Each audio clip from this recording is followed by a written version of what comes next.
Honor is an increasing force to be reckoned with when it comes to affordable and stylish smartphones that don't cost the earth. And the Honor 10, its 2018 flagship, is no different. However, unlike the company's top-ranking predecessors, which banked on solid specifications and standout finishes, the Honor 10 doubles down its aspirations. With an under-the-glass fingerprint scanner and an artificial intelligence camera (AI camera), it notches up a number of high-flying new features to provide a taste of the future, now. But it also acquires a notch, the blackout section to the top of the screen, which will no doubt divide opinion. We've been living with the Honor 10 as our day-to-day phone for a whole week prior to the official UK launch. Is it the affordable flagship to beat? 3D glass back built from 15 layers of glass to reflect light with two-tone color designs. UK colors: Phantom Blue, Glacier Grey, TBC, Phantom Green and Midnight Black. Under glass front-facing ultrasonic fingerprint scanner, built-in 3.5mm headphone jack, 149.6 by 71.2 by 7.7mm, 153 grams. Another generation means another color finish. This time, it's Phantom Blue, called Mirage Blue in China, a 15-layer glass rear that reflects in a two-tone blue and purple fashion. It's very snazzy indeed and will certainly grab people's attention. There's even a transparent case included in the box should you want to add extra protection. 1/11 pocket lint. We've said of recent Honor devices, however, there's still no stable, consistent finish that represents the brand. We've seen sapphire blue in the Honor 9, a more satin-like blue in the Honor 8 Pro, while the Honor 8 was a darker finish. We think the Honor 10 might be the most standout of the lot, but we'd like to see standardization from now on. Oh, there's also a Glacier Grey option, Grey Gull in China, too, if you want something a little more subdued. The flashy looks are complemented by a slim build, with trim bezel edges and a fingerprint scanner to the front that's rather different to the norm. Look up close and you'll see there's no indent where this scanner lives. That's because it's a fully under-the-glass implementation, for a more seamless finish. Which is a nod to the future, indeed, but its function is like taking a step into the past. Simply put, this fingerprint scanner type doesn't work as rapidly or consistently as the current run available in other flagship phones. We've seen other makers, such as Porsche Design, opt for under-the-screen scanners, also with subpar results in operation. Fortunately, Honor has avoided the current flagship trend of ditching the headphone jack, with the 3.5mm opening clearly visible for the bottom.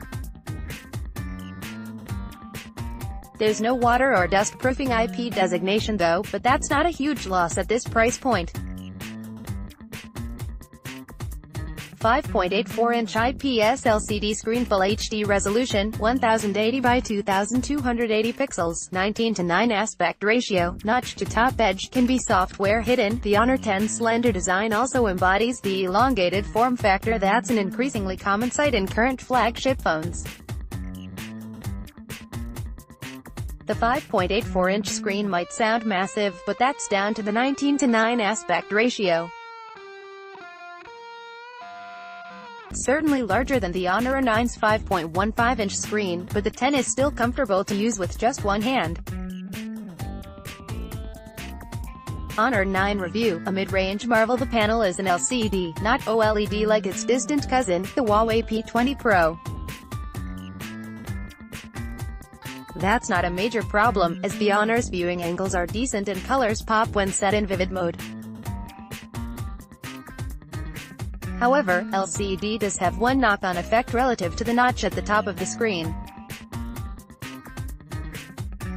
Yep, the elephant in the room. The Honor 10 has a blackout notch to the top of the screen where the front-facing camera and speaker are housed.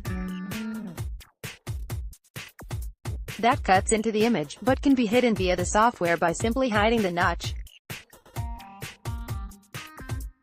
However, in sunlight, as LCD isn't perfectly black, that hidden look isn't 100% perfect. It is mostly convincing, though. The notch is going to divide opinion. Some people hate the idea of one, others have come to embrace the added screen portion that's provided as a result, and most apps are designed where smaller amounts of data exist to these corners anyway. Our view is that it's not a bother. The idea of it isn't appeal, sure, but as we said of the Huawei P20 and P20 Pro, just a little use and the notch's presence more or less vanishes from the mind. High silicon Kirin 970 processor, 4x2.4 GHz, 4x1.8 GHz, 4GB RAM, 3400 mAh battery capacity, USB-C fast charging, 128GB storage, no microSD, dual SIM slot, CMUI 8.1 reskin over Android 8.1 Oreo. The UK version of the Honor 10 comes with 128GB storage, which is good news as there's no microSD card slot.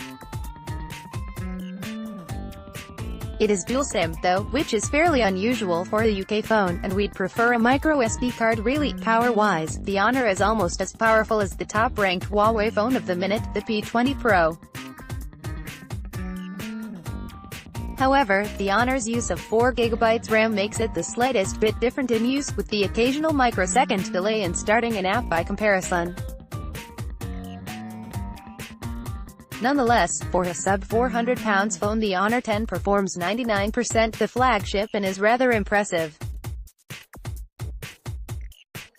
South Park Phone Destroyer has presented no problem in running smoothly. 1/4 in the week we've been using the phone, it's not crashed, but we have had 1 or 2 Gmail non-responses, which has been a nuisance.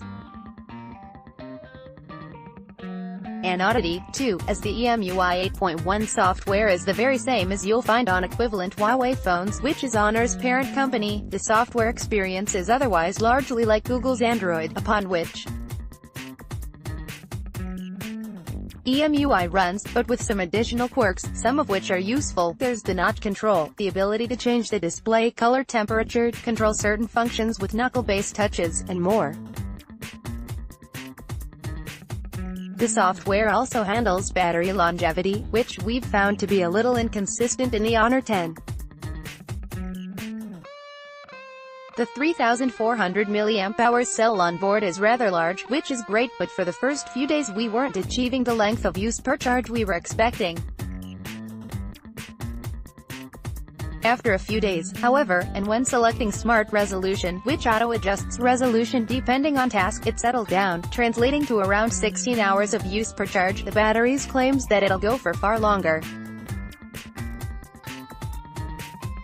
With normal use, largely misguided. It's overly generous in its predictions. When it's time to top up the USB Type-C socket to the bottom, no USB-B as per so many older Honor phones means fast charging. Handy if you've been gaming hard and want to cram some extra juice into the phone for those all-important extra hours of use. Dual rear cameras for standard and depth effect portrait photography, phase detection, autofocus for rear cameras, 2.4MP monochrome sensor with f1.8 aperture, 1.6MP color sensor with f1.8 aperture, 2.4MP front-facing camera with f2.0 aperture, 4K at 30 FPS video maximum. Almost every new phone comes with dual cameras, the Honor 10 being no different.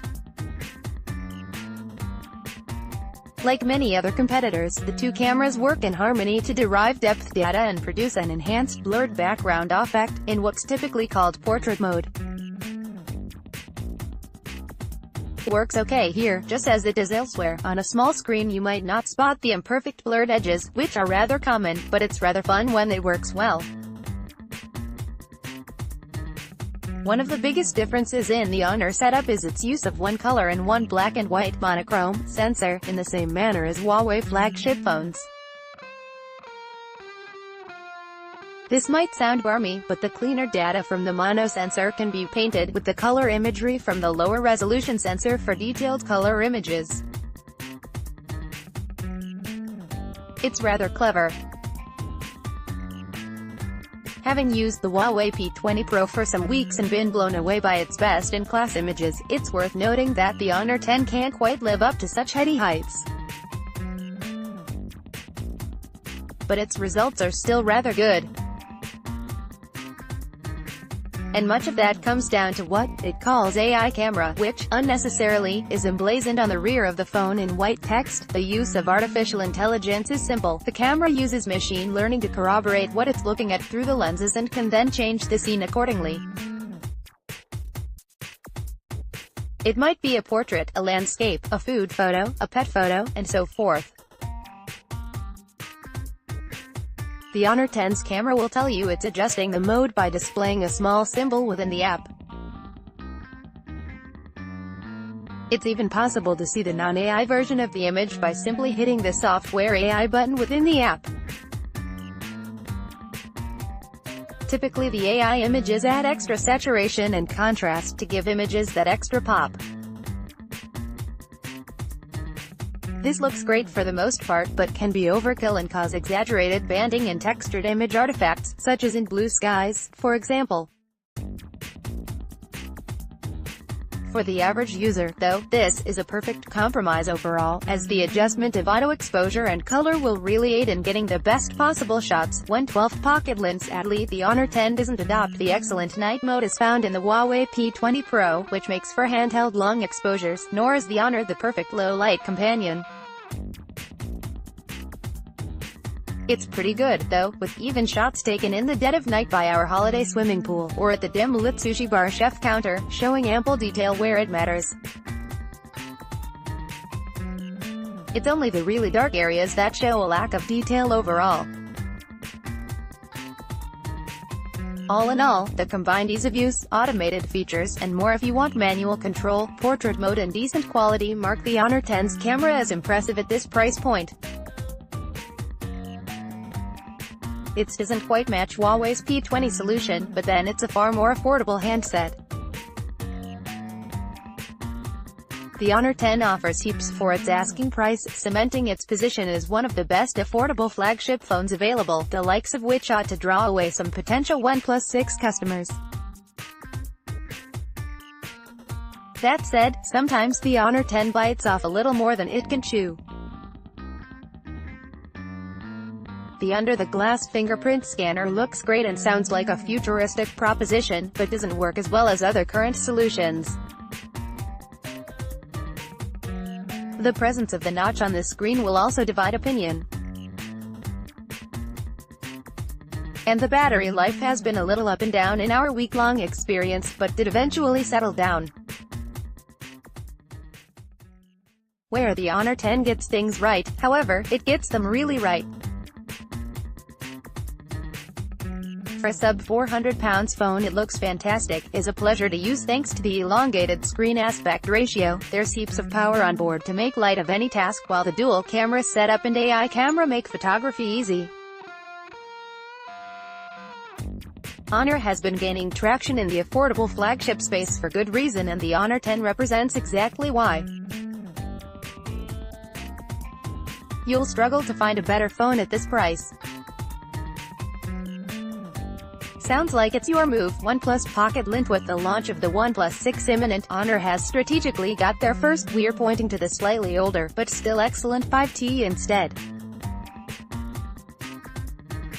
A chunkier, larger device that's better established in the UK as the flagship beating brand to challenge the big hitters. The OnePlus's success is thanks to great performance at a competitive price. Read the full article, OnePlus 5T Review.